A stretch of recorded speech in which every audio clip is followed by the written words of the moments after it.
I want you to close your eyes for a second. Well, don't close them if you're driving, but if you're safe, close them.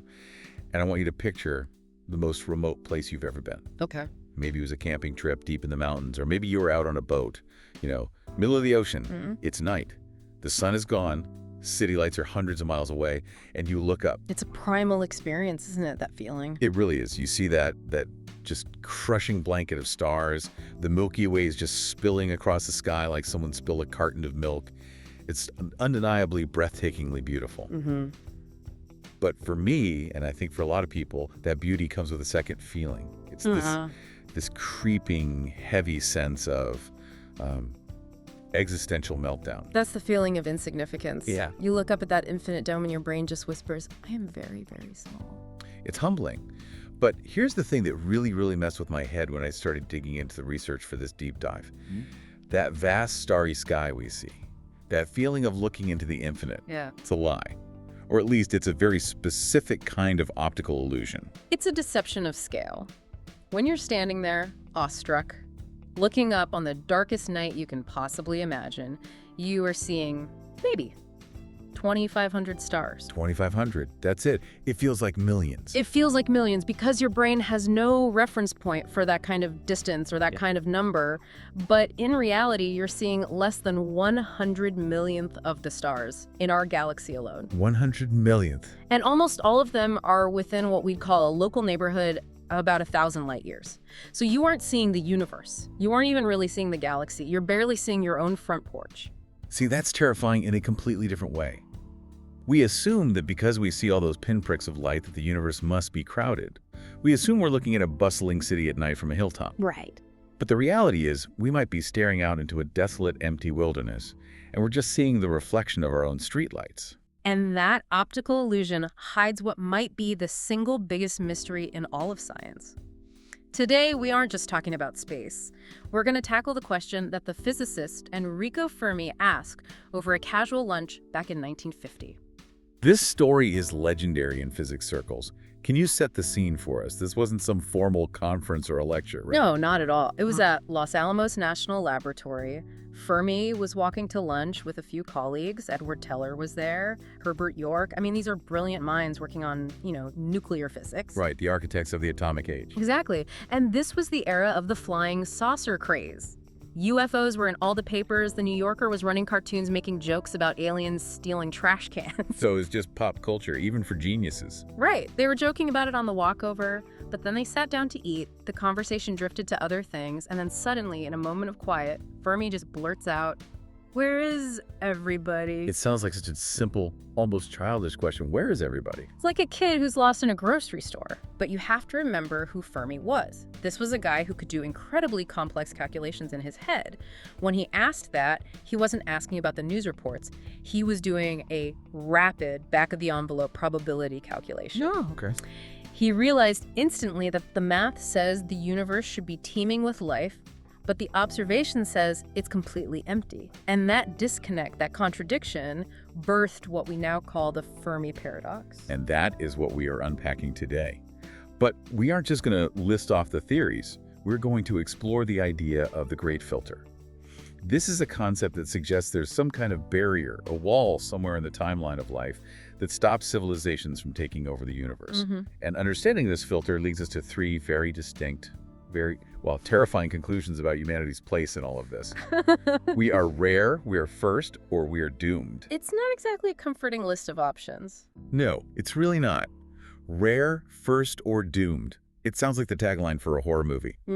But before we get to the doom scrolling part of this, we have to establish why Fermi's question is actually a paradox. Yes. Because if you just look at Earth, you might think, well, space is huge, travel is hard, maybe they just haven't visited yet. But the numbers tell a very, very different story. The numbers are staggering, and we have to really try to visualize this because human brains are just terrible at comprehending large numbers. Yeah. We already said you can only see a tiny fraction of our galaxy. The Milky Way has something like, let's say, 100 to 400 billion stars. And that's just our galaxy. That's just our one little city of stars. Correct. And there are roughly an equal number of galaxies in the observable universe. So the total number of stars, we're talking somewhere between 10 to the power of 22 and 10 to the power of 24. I saw an analogy in the notes from Wait But Why that helps visualize this, because 10 to the 24th just sounds like static to me. It's meaningless. It involves sand. This is the best way to really feel the weight of that number. I want you to picture a beach, not just a little patch of sand, but every single beach on Earth. Okay. The Sahara Desert, the beaches of Brazil, the dunes of Australia. I want you to think about every single grain of sand on the entire planet. Okay. I'm picturing it. It's an incomprehensible amount of sand. For every single one of those grains of sand on Earth, there are 10,000 stars out there in the universe. Wait, pause there. 1 grain of sand in my hand equals 10,000 stars. Yes, that is the scale we are dealing with. That's actually nauseating. It makes you feel like you just don't exist. And it gets more specific and, in a way, more profound. We used to think planets were rare, but thanks to missions like the Kepler Space Telescope, we now know that's not true at all. Planets are common. Right, most stars have them. Science isn't totally settled on the exact percentage, but if we take the most conservative estimates, let's say only 5% of those stars are sun-like, and maybe only 1% of those have an Earth-like planet. So a planet that's rocky, roughly Earth-sized, and orbiting in the Goldilocks zone. Not too hot, not too cold. Exactly. The zone where liquid water can exist. Even with those incredibly pessimistic numbers, that means there are 100 billion Earth-like planets in the observable universe. Okay, so going back to the sand analogy, where does that put us? Think about that grain of sand in your hand again. That single grain represents 10,000 stars. The math says there are 100 Earth-like planets for every single grain of sand in the world. So next time you're at the beach and you brush some sand off your leg, you've just brushed away a few trillion potential homes for life. That's the reality of the numbers. Now let's get a little speculative. Let's say life is incredibly rare. Let's be as pessimistic as we can be. Let's say only 1% of those Earth-like planets actually develop life. Okay, 1 in 100. And let's say only 1% of those planets with life go on to develop intelligent life civilizations that can build radios and spaceships and ask these kinds of questions. 1% of 1%, that's a tiny fraction. It is. And it would still mean there are 10 quadrillion intelligent civilizations in the observable universe. 10 quadrillion. That's a 1 followed by 16 zeros. It's a number that has no meaning. And if we just zoom in on our own backyard, the Milky Way galaxy, those same conservative numbers suggest there should be 100,000 intelligent civilizations right here, right now. 100,000 neighbors? Imagine you live in a city with 100,000 people, but you've never seen another person, never heard a voice, never seen a single footprint. That's the situation we're in. And it gets worse. Or, I guess, stranger. Because we aren't just dealing with space, we're dealing with time. The universe is about 13.8 billion years old. Our Earth is only 4.54 billion years old. We're the new kids on the block. We are toddlers waddling into a retirement home. Absolutely. There should be civilizations out there that are vastly older than us. So let's imagine a hypothetical planet. Let's call it Planet X. And Planet X is Earth-like, but it formed 8 billion years ago. Okay, so it has a 3.4 billion year head start on us. Exactly. A 3.4 billion year head start. I struggle to even wrap my head around a million years. 3.4 billion is just, it's abstract. Well, think about it this way. Look at how far humanity has come in just the last 1,000 years. In the year 1024, we were figuring out basic agriculture and fighting with swords.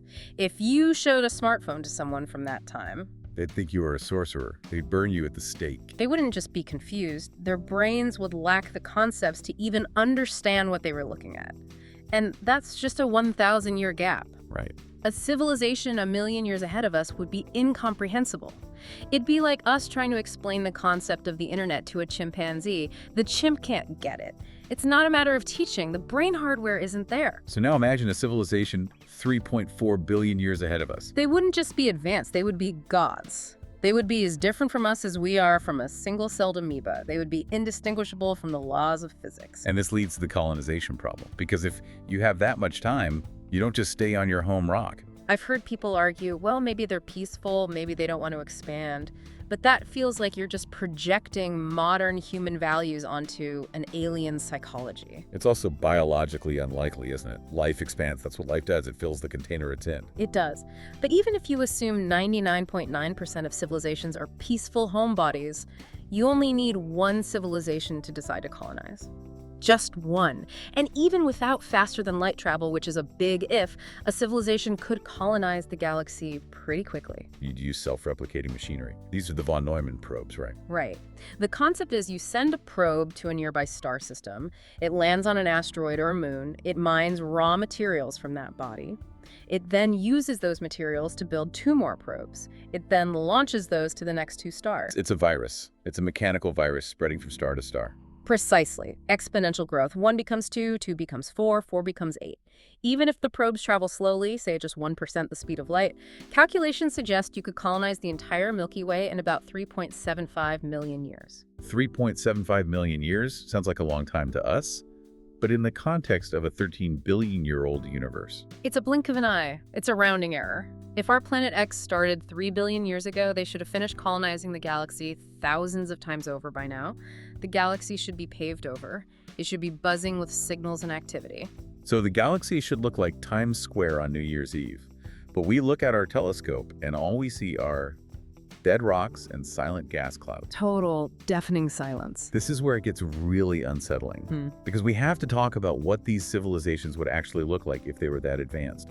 We aren't talking about little green men in flying saucers crashing in Roswell. No. We were talking about energy consumption on a scale that we can barely imagine. This brings us to the Kardashev scale. It was proposed by the Soviet astronomer Nikolai Kardashev back in 1964, and it's a way of classifying civilizations not by their philosophy or their art, but by something much more practical, their energy consumption. It's a brutal physical metric. Okay, so walk us through the levels. Where are we on this scale? We aren't even on the scoreboard yet. We are a Type 0 civilization. A Type I civilization, what he called a planetary civilization, can harness all the energy that falls on their home planet from their star. The famous astronomer Carl Sagan calculated where we are. He did. He put us at about Type 0.7. 0.7. That feels a little generous, given how we handle things down here. Well, we burn dead plants, fossil fuels, and we capture a tiny, inefficient fraction of solar and wind power. We don't control our planet, we just kind of survive on it. A Type I civilization doesn't just put up solar panels, they control the entire energy budget of their world. What does that even look like in practice? It looks like controlling the weather. If a hurricane is forming in the Atlantic, a Type I civilization has the energy capacity to just dissipate it. If a volcano is about to erupt, they can tap that geothermal energy and prevent it. They have truly mastered their home rock. How far off are we from that? Estimates vary, but maybe 100 to 200 years if we don't blow ourselves up first. Okay, so that's Type 1. Pretty impressive. What's the next step up, Type 2? Type 2 is a stellar civilization. They have graduated from their planet and can now harness the total energy output of their home star. This is the big jump. This is where we get into the sci-fi megastructures. Yes, this is the concept that was popularized by the physicist Freeman Dyson. We call it a Dyson sphere, though Dyson himself never imagined it as a solid ball. A solid shell around a star is physically impossible. It would be gravitationally unstable and would tear itself apart. So what is it really then? A cloud? It's a Dyson swarm. Imagine billions, maybe trillions, of individual satellites, solar collectors, and habitats orbiting the sun in a dense, coordinated formation. They would encompass the star like a thick cloud of bees. Every single photon of light, every watt of energy the star gives off is captured and used. The energy output would be insane. We're talking about 10 to the power of 26 watts. With that kind of energy at your command, you aren't worried about extinction anymore. An asteroid is coming. You have a laser big enough to vaporize it in seconds. Your star is getting too hot as it ages. You have the energy to build massive thrusters and physically move your entire planet to a new, safer orbit. That is mind-bending, moving the planet. It would be trivial for a Type 2 civilization. And then there's Type 3, the galactic civilization. Okay. They harness the energy of their entire galaxy, all 100 to 400 billion stars. They would likely be tapping into the supermassive black hole at the galactic center. To us, they would be indistinguishable from nature itself. They could move star systems, rearrange constellations for aesthetic reasons, re-engineer the very structure of the galaxy. And here's the rub, right? A Type 3 civilization should be impossible to miss. You can't hide a Type 3 civilization. You really can't even hide a Type 2. If you put a Dyson swarm around a star, you block its visible light, sure. But energy doesn't just disappear. The second law of thermodynamics. Exactly. The second law says that any energy use creates heat, waste heat, so that Dyson swarm, while dark in the visible spectrum, would glow like a Christmas tree in the infrared spectrum. So we should be able to see them. We have telescopes that look specifically for this signature. We have scanned millions and millions of stars looking for that telltale infrared glow. Yeah. And we haven't found a single confirmed Dyson sphere candidate. We see nothing that looks like galactic engineering. The universe looks pristine, untouched, and silent. So if the math says they should be here, and the physics says we should be able to see them, but we don't, then something must be stopping them. Enter the Great Filter. This concept was coined by Robin Hanson, an economist at the Future of Humanity Institute at Oxford. I picture it as this giant looming wall somewhere in the evolutionary timeline. That's a good way to think of it. Or think of it as a sieve or a probability barrier. Life starts at point A, dead matter, and it's trying to get to point Z, a Type 3 starfaring civilization. The Great Filter is a step in that long process that is so incredibly difficult or so dangerous that it's practically impossible to cross. It wipes out almost everyone who tries. Hansen broke this down into a sort of 9-step evolutionary path. It starts with, the right star system and planet. Then you need reproductive molecules like RNA, then simple single-cell life, prokaryotes. Right. Then you need the jump to complex single-cell life, the eukaryotes. Then sexual reproduction, multi-cell life, then tool-using animals with big brains, and then step 8, a civilization, which is where we are right now. And step 9 is the final goal, the colonization explosion, the moment you leave your nest and expand to take over the galaxy. And the great silence, the fact that we see no Type 3 civilizations, strongly implies that at least one of these 9 steps is astronomically unlikely. The problem is we just don't know which step it is, and that matters enormously to us. Because it determines whether we're special or whether we're basically just dead meat walking. Precisely. It leaves us with 3 fundamental scenarios. Scenario A. The filter is behind us. We've already passed the impossible step. We are the chosen ones. We are special. Okay. Scenario B. The filter is ahead of us. We are walking blindly toward a cliff that has destroyed every other civilization that reached our level. Or scenario C. There is no filter, they are out there, but we just aren't seeing them for some other reason. Okay, let's break those down. Start with scenario A, the filter is behind us. This is the rare Earth hypothesis. It basically says that the universe is usually dead and we won the cosmic lottery. This is the optimistic view. Well, optimistic for us, though maybe a bit lonely for the universe. It suggests that one of the steps we've already taken was a 1 in a trillion freak occurrence. So what are the best candidates for that freak occurrence? What step was so hard? The first and most obvious one is abiogenesis, the leap from non-living chemistry, dead rocks, water, and chemicals, to the first living replicating cell. We really don't know how hard this is. Right. It took Earth about 1 billion years after it formed for life to appear. We've been trying to replicate it in labs for decades, creating life from non-life in a test tube, and we haven't succeeded. If abiogenesis is the great filter, then life itself is the miracle. The universe might be full of beautiful, habitable planets with oceans and atmospheres, but with nothing on them but water and silence. But there's another candidate for a past filter that I find even more compelling. The eukaryotic leap. I remember learning about this in high school biology, but I never really grasped how utterly strange it was. This is a very, very strong candidate for the filter. So simple life bacteria, prokaryotes, appeared on Earth pretty quickly, cosmically speaking, but then nothing happened. It just stalled. For almost 2 billion years, Earth was just slime. It was a world of simple bacteria floating around in the ocean, and that was it. 2 billion years is a long time to be stuck in a rut. It's almost half the age of the Earth. It's an immense amount of time. And then something absolutely crazy happened. The leading theory is that one primitive predator cell tried to swallow another smaller cell. But for some reason, instead of digesting it, the 2 cells formed a symbiotic partnership. The swallowed cell became the mitochondrion. The powerhouse of the cell. Everyone remembers the meme from school, but they forget why it matters so much. Before mitochondria, cells were energy poor. They ran on a very inefficient chemical process. They couldn't get big, they couldn't support complex DNA. The mitochondrion acted like a tiny nuclear power plant inside the cell. It provided a huge surplus of energy. And that energy surplus allowed the host cell to grow, to specialize, to build complex structures, to eventually become us. Exactly. And here's the kicker, the part that makes it a great filter candidate. As far as we can tell from the genetic record, this specific merger happened exactly once. Once. In 4 billion years of life on Earth. One time. Every animal, every plant, every fungus, every human on this planet is a direct descendant of that one freak accident. If that hadn't happened, Earth would still be a slime world. That blows my mind. So the universe might be teeming with bacteria. There might be slime on every single habitable planet in the galaxy. But complex life, anything bigger than a germ, that might be just us. We might be the only ones. It's a very real possibility, and if that's the case, then the great filter is behind us. We picked the cosmic lock. Robin Hanson calls this the lock-picking analogy. The fact that we are here doesn't mean the step was easy. It just means we are the survivors who happen to get lucky. But we shouldn't get too confident about this, right? Because of something called the observation selection effect. Right. It's like a lottery winner saying, winning the lottery's easy, I did it on my first try. Of course we think it's possible because we are the successful result. We can't see the billions of failed planets that got stuck at the bacteria stage for eternity. So if the filter is behind us, we are lonely, but we are safe. The path to the stars is open for us.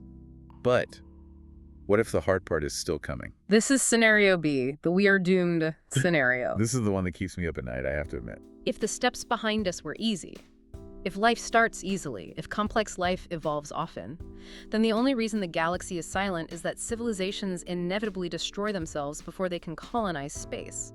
This leads to that famous argument by the philosopher Nick Bostrom at Oxford. He says that no news is good news when it comes to the search for extraterrestrial life. He argues that finding any kind of alien life would be tragic. If we send a probe to Mars and find simple bacteria living in the soil, that's bad news. It means step one of biogenesis is easy. That removes a strong candidate for the filter being behind us. But what if we find something more complex? What if we find the fossil of a fish on Mars? Or a little alien mammal? Or the ruins of some kind of Stone Age village? Bostrom says that would be the worst news ever printed because it would mean that the evolution of complex, intelligent life is common. It would mean the filter isn't in the origin of life, and it isn't in the development of animals. It would mean the filter is almost certainly ahead of us. It means that civilizations get to our level. They get smart, they build tools, they discover the atom, and then they die. Every single time. It implies that the jump from step 8, where we are now, a global civilization, to step 9, a star-faring one, is the impossible jump. It suggests there is something about high technology that is inherently suicidal. And when you look at the news, it's not hard to imagine what that filter might be. The usual suspects come to mind immediately. Nuclear war. We've had the capacity to wipe ourselves out completely for about 80 years now. That's nothing in cosmic time. Maybe intelligent civilizations only last for a century or two after discovering the atom. Or an engineered supervirus. Or climate change. Or unchecked artificial intelligence, that's a big one.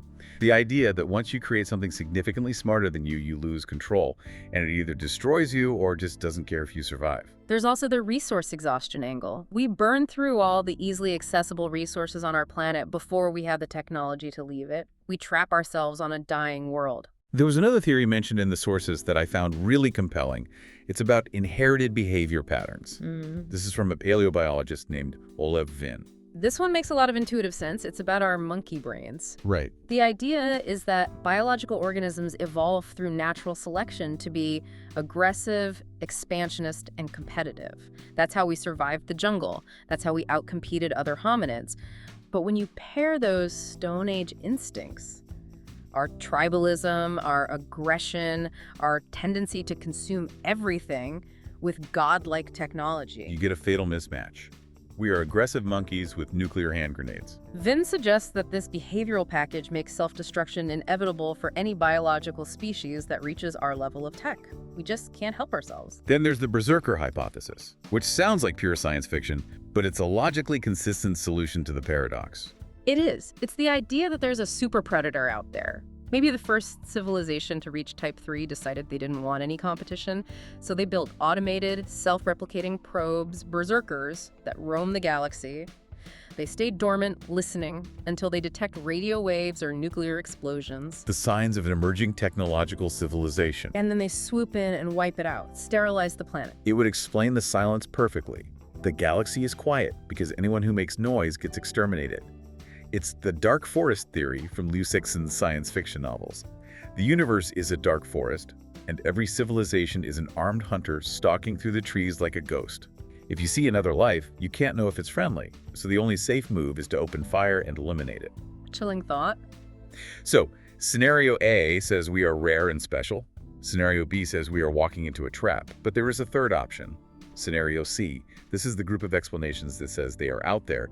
Type 2 and Type 3 civilizations exist. We just aren't seeing them for some reason. Right, this whole group of theories challenges the core assumption that we would notice them if they were there. We assume they would look like us, or want to talk to us, or build things we'd recognize. One of the simpler theories is the urbanization, or rural galaxy theory. The galaxy is fully colonized, but we're out in the boonies. We're in the desolate, rural outskirts of the Milky Way. Nobody bothers coming out here to the galactic sticks. It's like a tribe living in the middle of the Amazon rainforest.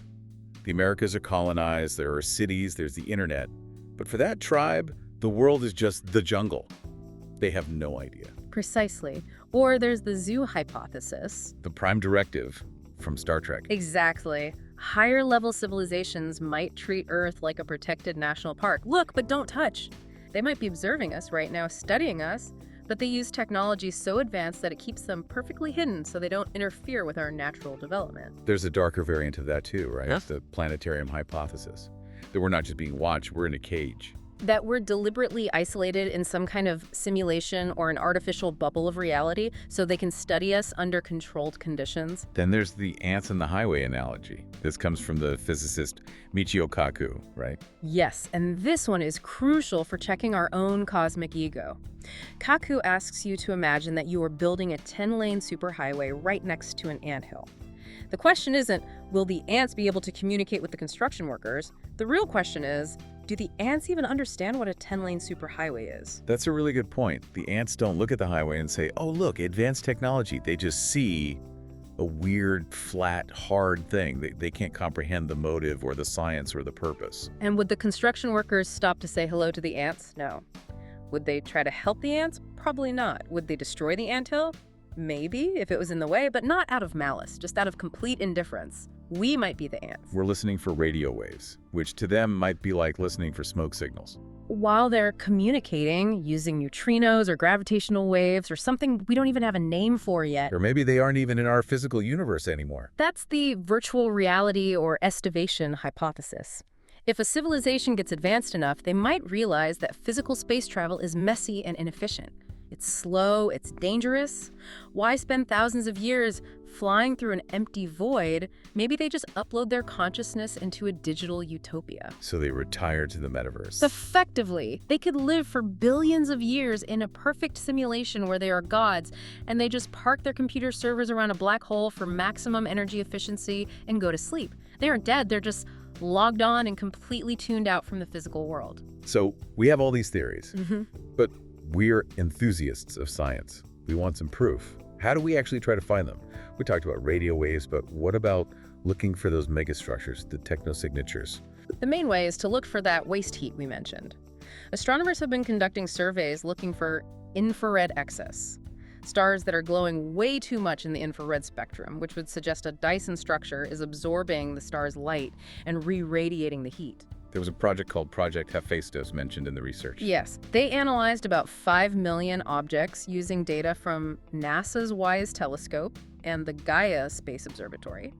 They were looking for that specific heat signature, and they found 7 candidates. 7 objects that looked like they could be Dyson spheres. Potential candidates. But in astronomy, candidate usually just means a weird thing we haven't fully explained yet. The much more likely explanation is that these are natural phenomena like very dusty galaxies in the background or young stars with thick protoplanetary disks. But the fact that we looked at 5 million objects and only found 7 doubtfuls, it just reinforces the silence. And we can't talk about this without mentioning Tabby's star, Boyajian's star. That was a big deal. That was the big news a few years ago, yeah. It's a star that dipped in brightness by a shocking 22%. For context, if a giant planet like Jupiter passes in front of our sun, it only blocks about 1% of the light. This star dimmed by 22%, and the dips were totally erratic. It wasn't a planet. And everyone immediately shouted, aliens. It looked exactly like what you'd expect a Dyson swarm under construction to look like. But again, further study suggests it's probably a natural cause. The leading theory now is a massive cloud of dust from a shredded exomoon or a swarm of comets, but it shows that we are looking for these things. I want to circle back to something we touched on earlier. We talked about how easy it is to colonize the galaxy, but let's get into the weeds a bit. If we wanted to become a Type 2 civilization, how would we actually do it? Because building a shell around the sun just sounds like an impossible engineering project. It is impossible if you think about launching millions of rockets from Earth. The energy cost would be insane. But there is a roadmap, a plausible one. It's sometimes called the Mercury Plan, and it was proposed by the researcher Stuart Armstrong at Oxford. Why Mercury? Why that specific planet? Mercury is the key. First, it's incredibly close to the sun, so solar energy is super abundant there. And second, it's very rich in iron and oxygen. It's basically a giant, conveniently located ball of building materials, and the whole plan relies on a feedback loop. Okay, walk us through it. Step 1.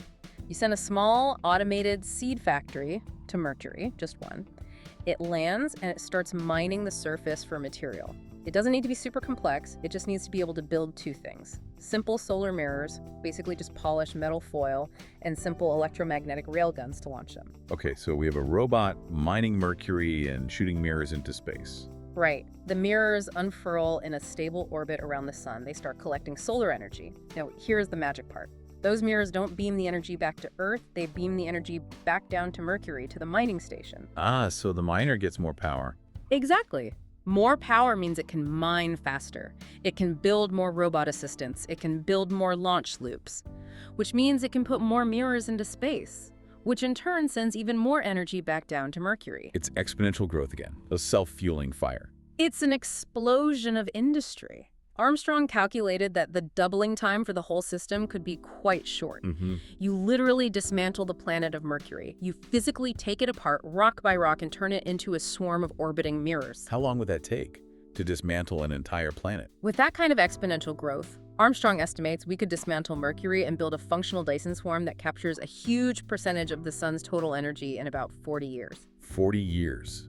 That's less than a single human lifetime. Once the exponential curve hits that vertical part of the graph, it happens almost instantly in cosmic terms. In 40 years, we could go from a Type 0.7 civilization to a Type 2. We would own the sun, we would have an energy output trillions of times greater than what we have now. And that just makes the silence even more haunting. Because if it's that easy, if it just takes dismantling one useless rock and 40 years of exponential growth, why hasn't anyone else done it? We should see half-eaten planets all over the place. We should see the construction debris. And that brings us right back to the precipice. Why don't we? It really forces you to choose a side, doesn't it? Are we rare? Or are we walking into the fire? Arthur C. Clarke had that famous quote, "Two possibilities exist. Either we are alone in the universe or we are not. Both are equally terrifying." And it's so true. If we are not alone, it probably means there's a great filter ahead of us. It means the berserkers might be out there. It means we're walking through a cosmic graveyard and we just haven't read the headstones yet. But if we are alone, if we are the only ones, that to me feels heavier. Heavier? How? Because if we're it, it means that the entire universe is just dead rock and gas and silence, except for this one little planet.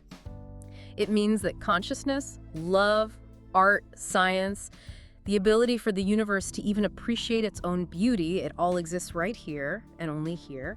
We are the universe's way of experiencing itself. And if we destroy ourselves, if we let nuclear war or climate change or a runaway AI wipe us out, the universe goes back to being blind. It goes back into the dark. That puts a massive, almost unbearable responsibility on us. If we are the first or the only rare survivors, then we are the guardians of consciousness itself.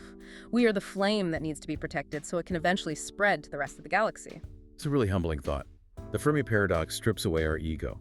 It tells us we aren't the center of the universe, but at the same time it tells us we might be the most precious thing in it. We might be the only part of the universe capable of asking the question, where is everybody? So I guess the next time you look up at that starry night, which we now know is just our local front porch, Don't just feel small.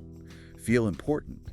Because you might be part of the only civilization in the history of the universe that has ever bothered to look up and wonder. And hey, maybe the ants shouldn't worry too much about the highway builders. Maybe the best thing we can do for now is just focus on keeping our own little anthill together, try not to blow it up, and see how far we can get. I like that. Let's just try not to blow up the anthill. That feels like a good first step. Sounds like a plan. And before we go, I want to leave you with one final thought to mull over. We always assume that if aliens were out there, they'd want to talk to us or conquer us or study us. But what if the reason for the silence is much simpler? What if we're just boring? Think about it. We haven't even left our own moon in 50 years. We fight wars over patches of dirt and shiny rocks. We are, in many ways, very predictable. What if the reason for the silence isn't that we are alone or that we're doomed, but simply that we haven't done anything interesting enough yet to merit a conversation? Maybe the invitation to the Galactic Club is already out there waiting for us.